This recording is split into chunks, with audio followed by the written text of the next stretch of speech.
About to show the gecko. There she is. Her name is Marshmallow.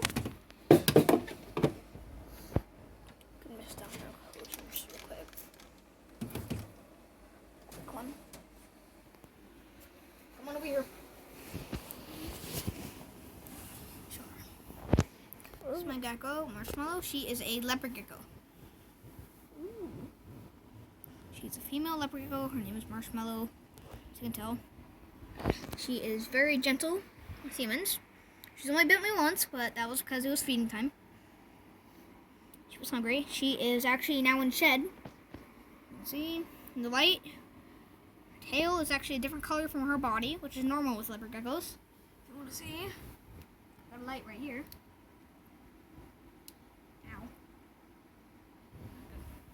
She's nocturnal, so she has like a cat's eyes. If light goes in her eyes kind of go down. But if she's in the dark, her eyes will expand into that black.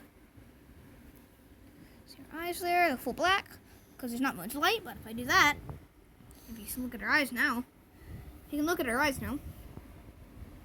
See, they're kind of dilated. Her eyes are green, so it might be a little hard to see. She loves to crawl on you. Come on. Pick her up just like this. Oh, okay. I guess let me pick you up. Okay. As you can see, she can climb clothing. Yeah, let go. She will climb your head, but she can get tangled in it. She's very nice. She's a sweetheart. I've had her for about a couple months now, I would say. Just a couple months. She has definitely gotten really used to me. She is actually 2 years old. She has the same birthday as me, surprisingly. Which is very surprising.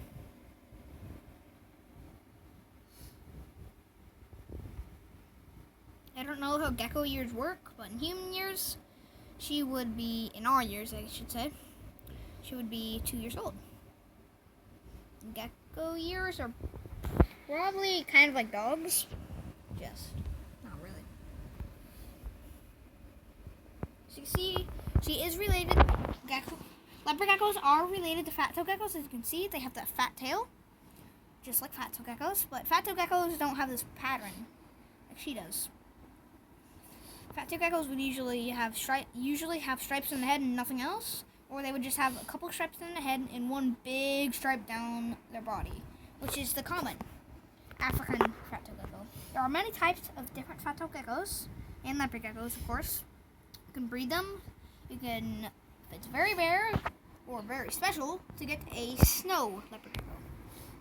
Now, here's one thing: you cannot house male leopard geckos or fat-tailed geckos together. Any other gecko, I should say. Or else they will fight over the territory. But female leopard geckos won't fight over territory, so that's why you can house them together.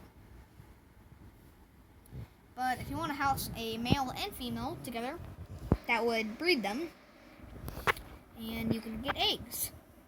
Depends on the temperature of what female or male you want to get from an egg. Depends on the temperature of the room for a female or male, or you can get both, which is most likely possible to happen, but most likely happens, most common thing to happen. To get both males, it's kind of rare. To get both females, no, you can actually get salmonella poisoning from her if you eat her only.